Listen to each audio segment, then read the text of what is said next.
So, what makes a marketer a marketer? Before starting, it is important to establish what personal skills and attributes are needed that are going to put you on the path to being a successful or being a success in digital marketing. It's not a case of, oh, he's born with the skills or she's born with it or having them. It's about understanding what is needed. So, to succeed as a marketer, you need to have a specific mindset or way of looking at things. The the decision making process of a marketer. First of all, customer focus. We've established this.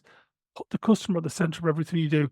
We'll be touching on more of these later on in the modules, but this is just almost like a bit of a starter. Follow the data.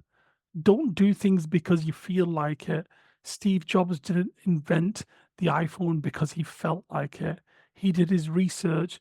I mean, I don't know what it was like in the other parts of the world, but in the UK before Apple and the iPhone, if you wanted to buy a phone, it was attached to like fishing wire on a wall, and you could only pull it so far to look at it. And I don't even know if the phone was real or not. And you only had the privilege of sitting down once you told the assistant you were happy to buy it.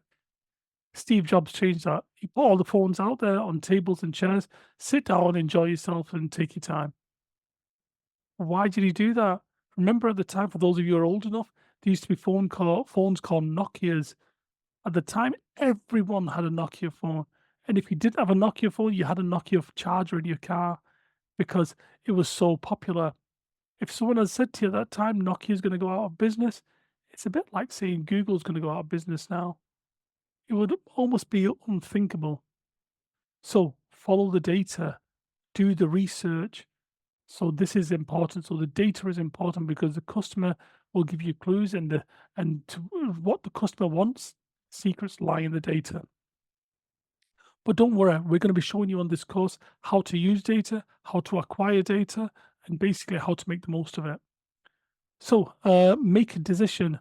Sometimes people I've worked with, they won't make the decision. They'll analyze this, research that, think about it, but you need to make decisions. So, as a marketer, you need to, as I've said, make a decision. So, if you have a choice to make it. Don't dither and go into what we call analysis paralysis, where you're just thinking and overthinking and not really coming up with solutions. The fourth thing I think is important is collaboration and teamwork. I believe as a marketer, one of the best ways to get best results is to work with people. So, yes, there might be times where you're just doing it yourself just because of the nature of the business and just because of the nature of where you find yourself.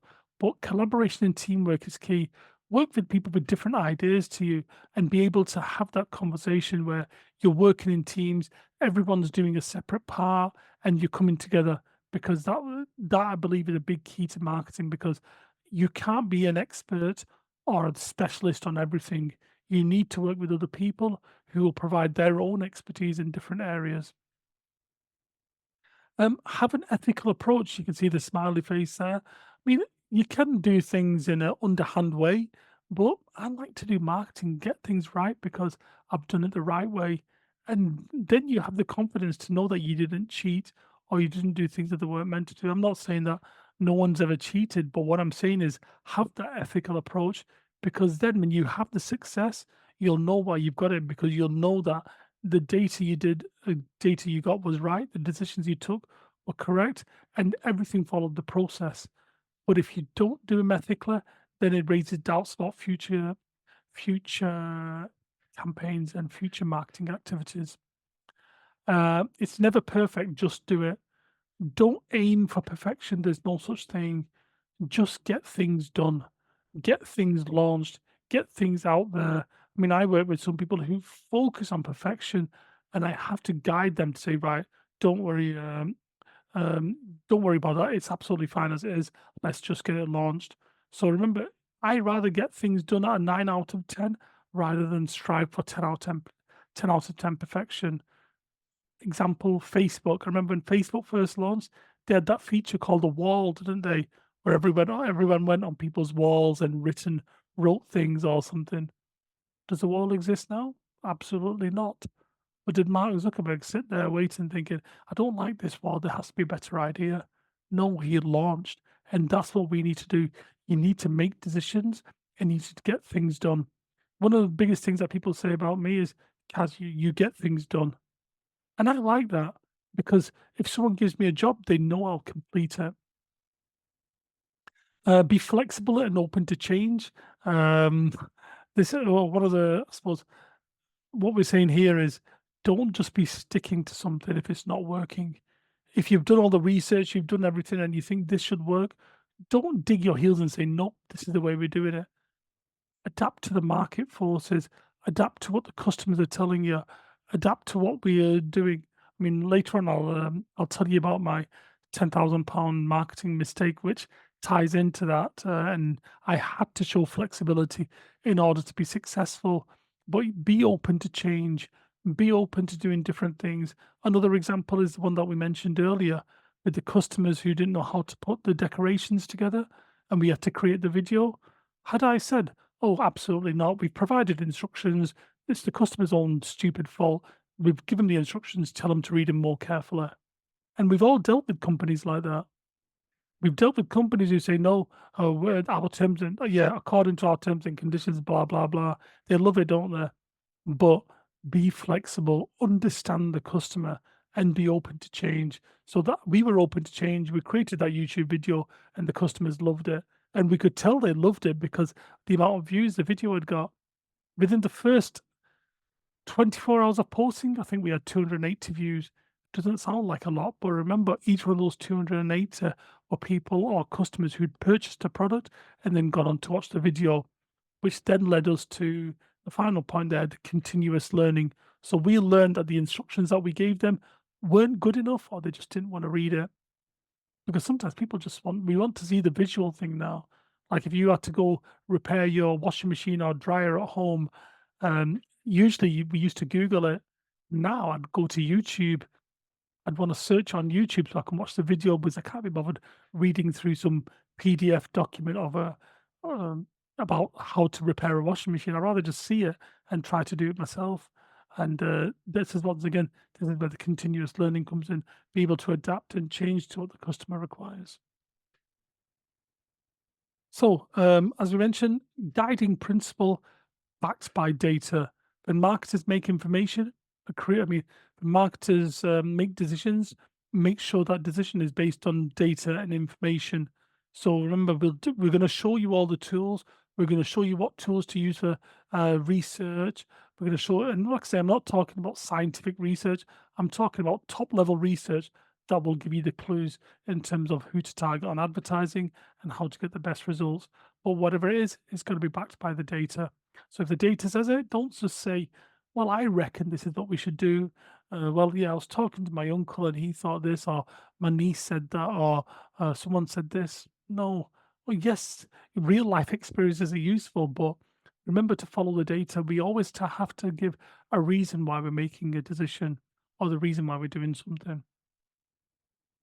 In terms of data, just to expand on it a little bit, it says to make good and informed decisions is important to be guided by the data. The great thing about digital marketing is that it is data driven based on the things we've said. And this means we can do the following: look at information and see where opportunities lie, track more effectively and know who to target, understand where to look, check the results, spot where the opportunities can be made, look out for seasonal trends, and see what provides the best results. So remember, all the data gives you information that will help you in all aspects of what you're doing. And then moving on to digital marketing roles. So obviously, you'll be looking to start a career in digital marketing or further establish the career you've already started with, as I mentioned, the joining up of the dots and learning a bit of the information knowledge we're going to share. Um, but what one thing I will say is digital marketing is a huge industry with many different roles. However, it's not limited to these roles. I mean, there's a wide range of roles within each industry. I mean, there's so many different roles which we'll touch on later. But in terms of what you can do, you can be a freelancer. And what we mean by freelancer is doing jobs for people on an ad hoc basis. I rely a lot on freelancers, especially graphic designers and content creators. So if I'm working on if I'm working with a customer and we need to create, say, a couple of articles about healthy living, I'm going to make sure that I get my freelancer who knows about healthy living to write a couple of articles. Um, I mean, I don't need it that often where I can keep her as a paid employee or on a full time basis, but that's why freelancers are useful because you can use them for different parts and different jobs. And it's great for them because it gives them variety and then they can go on to do other things while working for you at the same time. In-house employee, which basically means if you're working for, say, ABC Furniture, you're working within their marketing department for that particular company. You're not working on different companies, you're working for that one company. You could be an agency employee, and what we mean by that is like a marketing agency employee. So you could work for a marketing company, which means that you may work with one client or a variety of clients. It depends on the agency, but that gives you more of a rounded role. I mean, a rounded knowledge. So you're working on different topics, different projects, different companies. There's a lot of excitement, a lot of things going on. It's usually very project orientated. Where the in-house employees, you are the face of that brand and you work for that company and you're working with them on a day-to-day basis. Contractor, this is probably what I would say is probably one of the lucrative areas of digital marketing. So working as a contractor means that you're basically doing it for a set period of time. You're being well paid, but you need to have the experience to do the contracting. So often in contracting, they want people with a land running attitude. So you need to already know. So you might be, for example, covering maternity leave for 9 months, or you might be doing something because they've someone's gone off sick just before the big project's going to be launched, or maybe the person's moved on and they need someone just as a stopgap. So they expect people to come in and start working on the job. Obviously, they'll give you a bit of introduction. They'll give you a bit of information about the company. Like I said, give you a bit of an induction, tell you about the company, give you some information, but that's about it. They're not going to sit with you every day, hand in hand, and talk to you about the job and give you the training. That's not what contracting is. Contracting is that you already have the training, you have a broad understanding, you're just coming in to fulfill a particular role. So you know what the job is, but because it's for a different company, so some things might be different, but your broad understanding is that you know about it. And finally, something that many people like to go on to do is have their own agency or business. And what we mean, the differentiation there is in terms of the own agency, you're talking about having your own marketing agency. So, I mean, if you're taking my advice, I wouldn't do this straight away.